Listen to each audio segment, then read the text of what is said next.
Now Ayrshire Radio Podcast presents Ayrshire Insights with Elliot Boyce. Welcome back to Ayrshire Insights with me, Elliot Boyce, and as promised, we have brilliant guests on today's show for this week's Local Legend Spotlight. This week it's Craig and Julie Speirs, the directors and husband and wife duo of C&J Weddings Party Hire. C&J have completed over 250 weddings this year, plus 200 events and functions, with 6 staff and a real family business.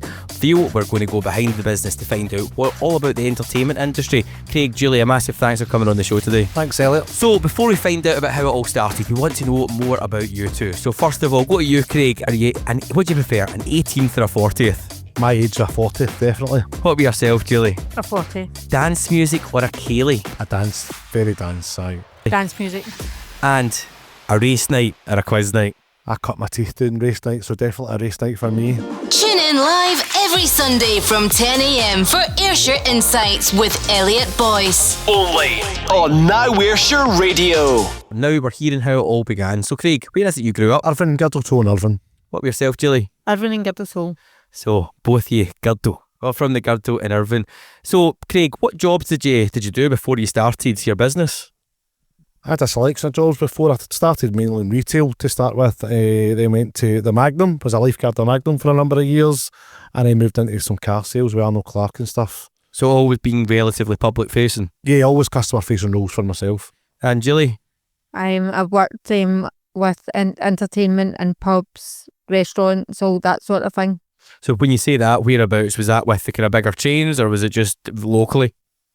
Locally and with some of the bigger chains. I worked for the Park Hotel a few times for a few years, and also the Burns in Irvine. Oh, brilliant. So very involved with the entertainment industry. Now, Craig, so you started doing all that. I know that obviously DJ, was DJing always a thing that you did kind of part-time, or did you mould into it? It started off part-time. It started off just with a bit of extra money, to be honest. It kind of grew from there.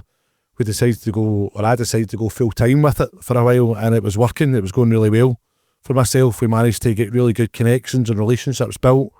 Got a couple of hotel contracts, which made such a difference at the start, definitely. That helped grow the business really quickly, or much quicker than we thought it would. So you say about the DJing side of things, were you still working? You were working away, started just doing some nights, I take it, and then from there, was it? So now clearly, you guys as a brand, it's more than a DJ. It's a full package service that you offer.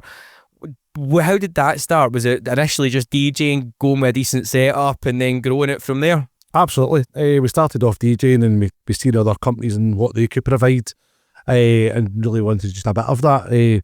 When we were doing that, we could actually see what brides and grooms and couples were looking for, and when we did the kind of kid side of the party hire side of things, being it bouncy castles, soft play and stuff like that, and we managed to do packages and so forth, and it worked really well. Again, working with local community centres, the people that run these things, they were really good at promoting us. We get some good packages, and customer service, I think, is the main thing, is keeping your communication good with your customers, having the right price and having the right product. Absolutely. Now, Julie, from your side, a lot of the stuff in the background, I know that you do just from experience and doing work with you actually in the past. So tell us about your role and how you decided to leave what you were doing and then join C&J full time. I worked as a wedding coordinator before, kind of thing, and seen that what I could bring to brides and make it more of a personal level thing. Where it's more about meeting them and getting to know them and being part of their day and making it about them. So now I take it the experiences that you had doing that, I mean, from wedding coordinator, and that's one thing with weddings. I mean, everybody in the industry knows it seems like sometimes it's the weddings every single night, especially in some of the venues. But being able to give the client that special feel, because at the end of the day, it's the biggest day of their life, and it's a kind of young girl's dream of getting married and going through all that. They then go to it, but to give that personal service is something that you've learned and you pride yourself on, and that's how you feel that you've grown it to where it is today. Yeah, definitely. So going from the wedding side of things, just tell us about the expansion. So have you got somewhere that you base yourself out of?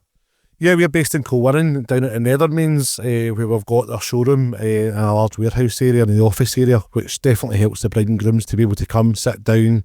We can show them what we can provide for them. We can go through their day from beginning to end and just go through all the wedding items.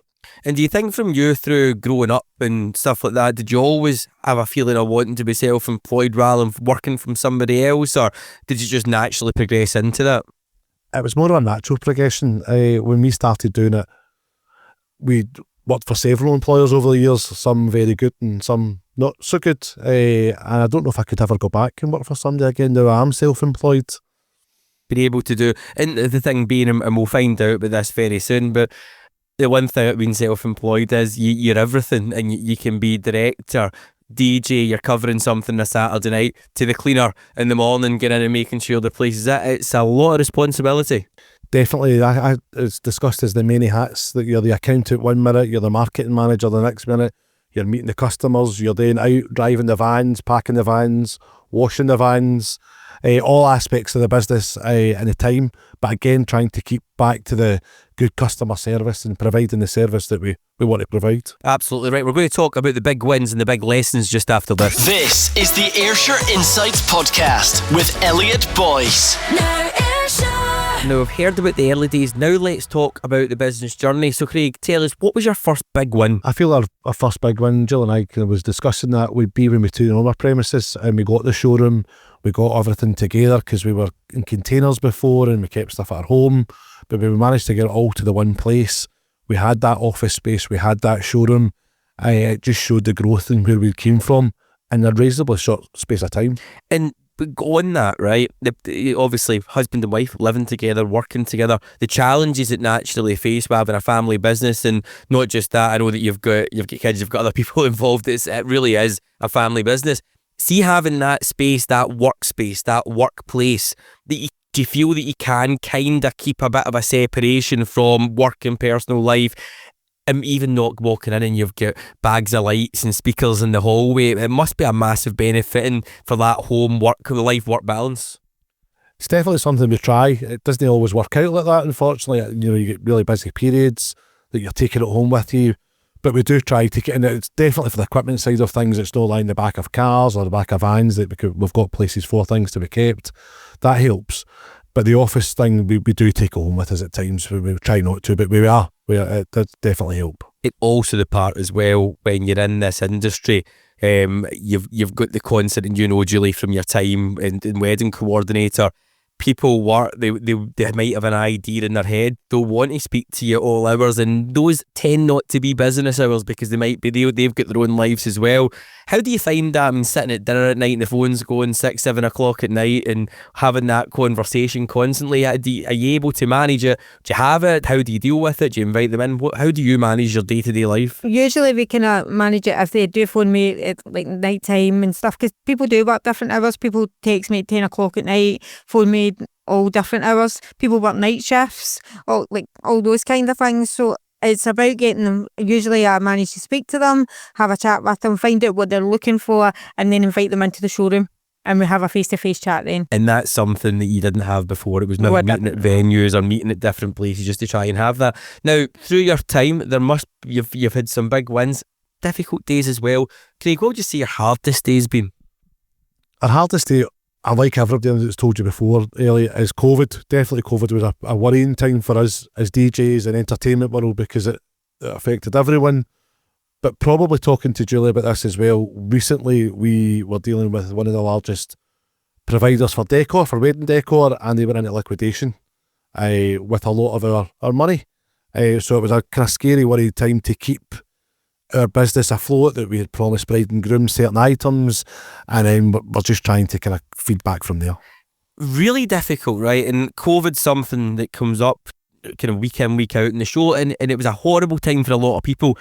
But for you guys, where were you at that part of your journey? Like how far into your journey were you when COVID kind of happened?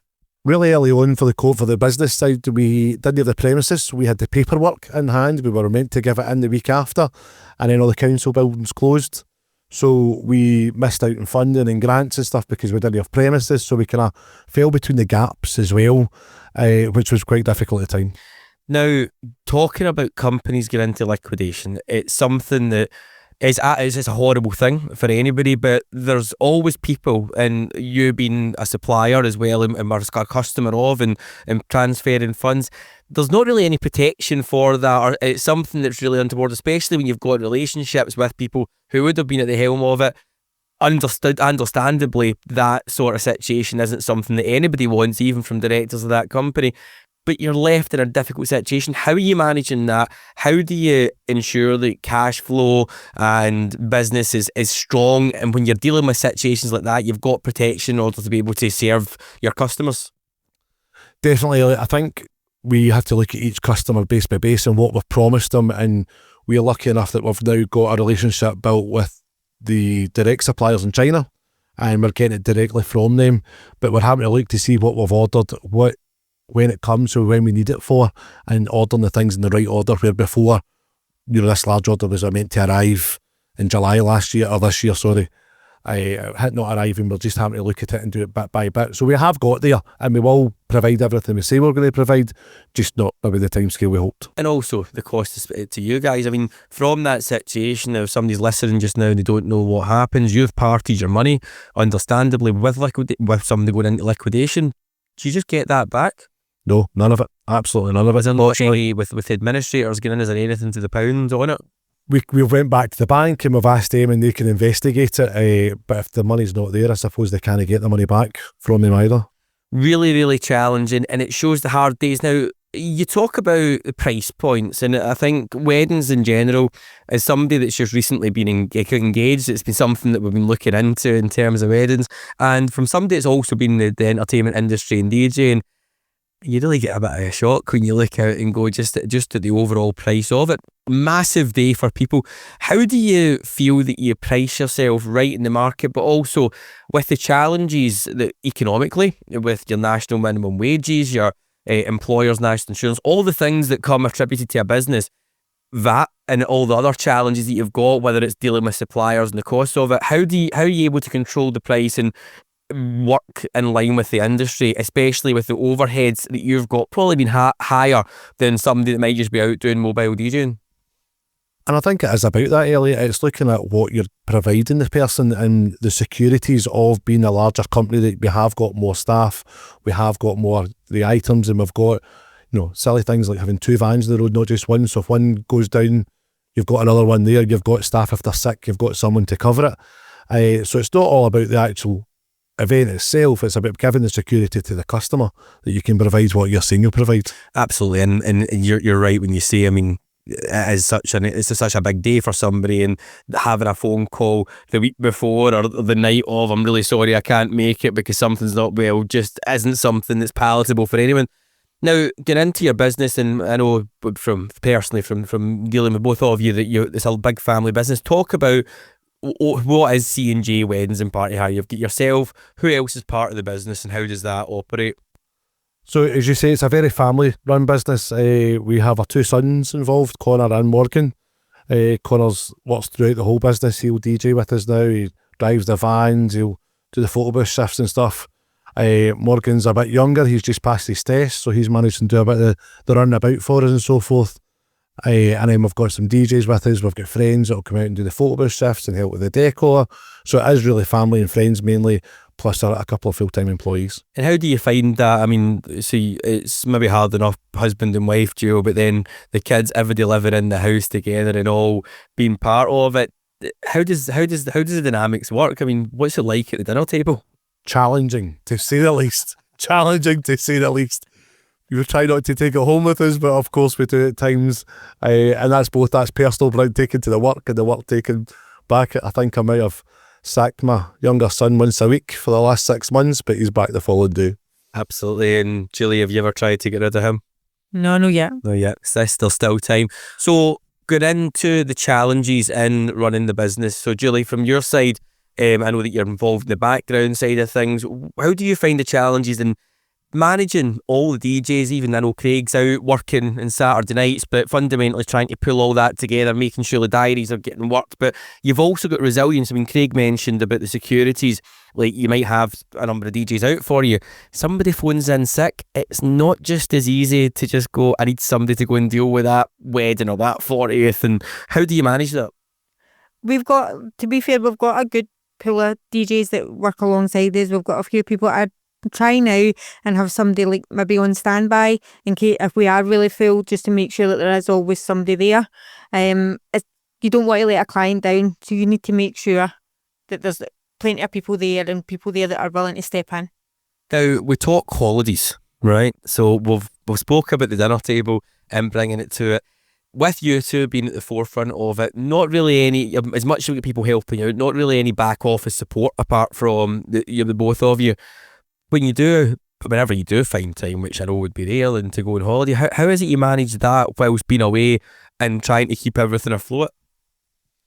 Julie doesn't like to take the diary on holiday with us, but I think we do. And we do spend a few hours each day probably on the holiday, just making sure, because as you say, customers contacting you, and there's so many ways of contacting you through all the social medias, through text messages, through emails.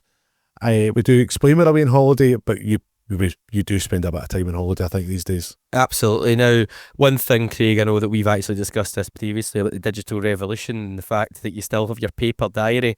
Have you found the move? We have gone into the world of Google Diary. There you go. You finally made the jump. Now, listen. Now we've heard about the listener's tenor bargain of the week. But up next, I'm looking for you to let me know your bargain of the week, plus finding out what drives Craig and Julie to give back locally. Now Ayrshire Radio Podcast presents Ayrshire Insights with Elliot Boyce. Now Ayrshire. Now it's time to talk community charity and Ayrshire Pride, but before we do that, the listeners have been in touch and let me know what their weekly bargain is. So the question with you, what is your bargain of the week? I think when I bought my new controller and it came with a free set of headphones, that was definitely a bargain for me. Sounds like, as a DJ, sounds like a good bargain. Julie, what do you think of that one? Was it that good a bargain when the invoice came in? So they overinflated the cost of the controller, got a free headphone? Yeah, I think so. I think really you paid for the headphones and maybe get the controller a wee bit cheaper. Listen, we've all been there, and I know what it's like when you get a little bit excited with the DJ stuff, don't we, Craig? It's like Christmas all the time. Absolutely. Now, back to you guys. So why support local causes like us here at Now Ayrshire Radio?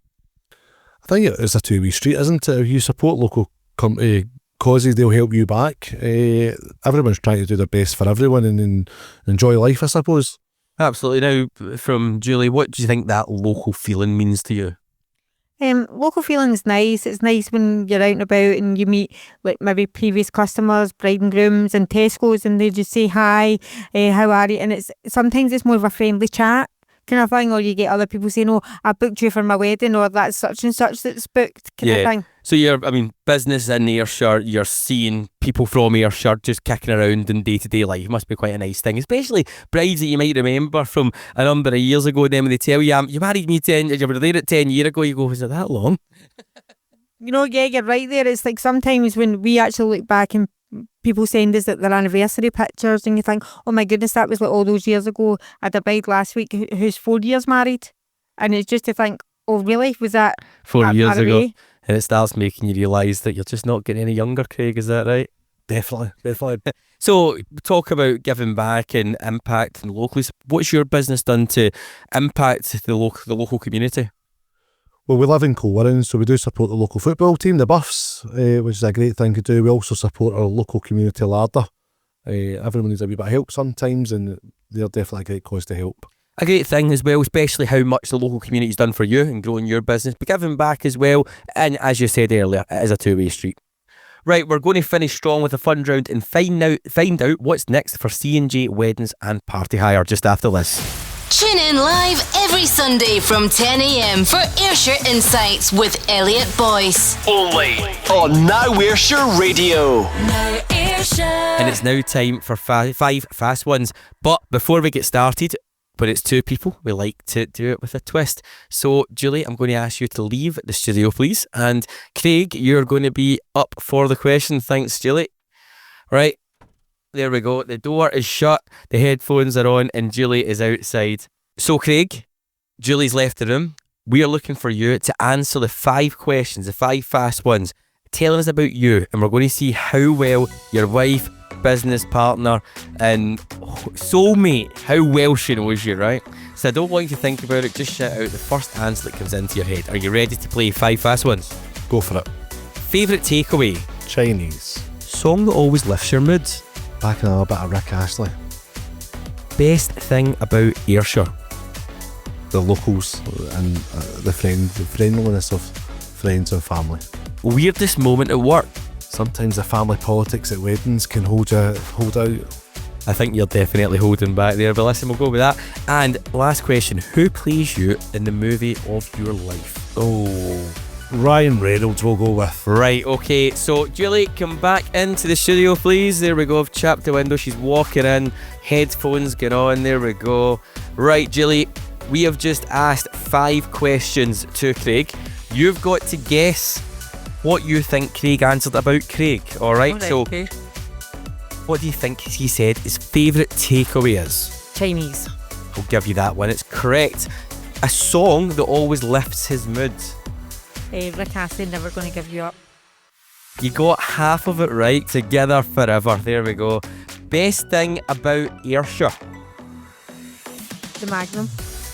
That's up to what? He didn't say that, but he's now nodding his head. You could have said that. He said the locals and his friends. But do you know what? The Magnum. It's no longer there. The best thing was about Ayrshire. Weirdest moment at work? Maybe when he was working and his old boss from his previous job came in to say hi. It wasn't that. It was I was actually waiting in a good story there. I saw an absolute curveball about Craig. He'd mentioned it. He definitely toned it down for the radio. He said that it was family feuds and stuff at weddings, but I think there's a bigger story there that he's not divulging on air. It's not the first time a bride's maybe had attacked a dad and with the drink and the alcohol in them, Elliot. That's what it is. It's a typical Saturday night in the life of a DJ. And the last one, who do you think Craig said plays him in a movie of his life? Kiefer Sutherland. No, he went Ryan Reynolds.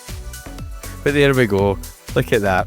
Right, okay, thanks for playing 5 Fast Ones. We'll be asking our guests every week to get involved. So Craig, what's next for you and your business? The natural progression, hopefully, our business is what Julie spoke about, is the wedding coordinating and the wedding planning side of the business, where we've been DJs and entertainment before, where we'll provide the decor and other kind of products and services. We feel as if we can now take the brides from the beginning of the process to the end of the process. Kind of offering that managed service, so to speak. You come and see us and we can do everything from you.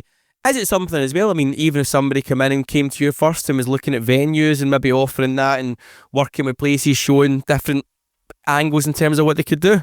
Yeah, I mean, giving the customers the best advice, or the bride and grooms the best advice, and some people are looking for that Barnley feel, someone's looking for some of seaside, and giving them our feedback, and again, coming with suppliers as well. Absolutely, I'll give you a shout when Caitlin starts asking all the questions. Which I've been getting, by the way.